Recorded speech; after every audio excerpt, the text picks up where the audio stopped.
বিভিন্ন জায়গায় দেশে বিদেশে তারা খ্যাতি ছড়িয়ে ফুলের গন্ধ এই আশেপাশেই পাওয়া যায়, আশেপাশেই সিদ্ধান্ত করে, কিন্তু সুখ্যাতি দেশ বিদেশ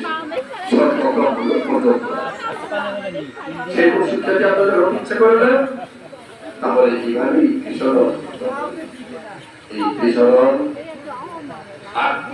ফল আবার সংক্ষেপে বলছে মনে রাখবার জন্য। এক,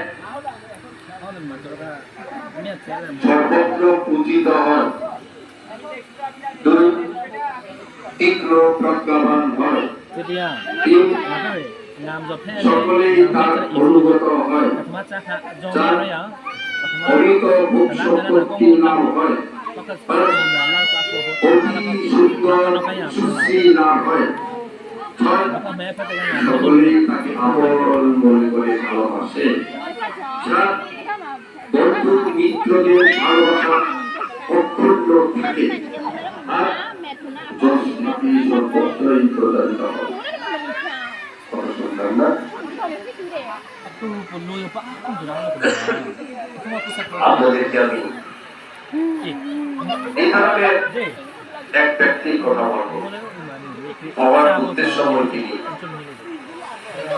খুব বিখ্যাত হয়েছিলেন এক নামে, সারানা কামানা মহাদেব। সারানা কামানা মহাদেব অর্থাৎ তিনি এই কৃষণ গ্রহণ করেছেন বলেই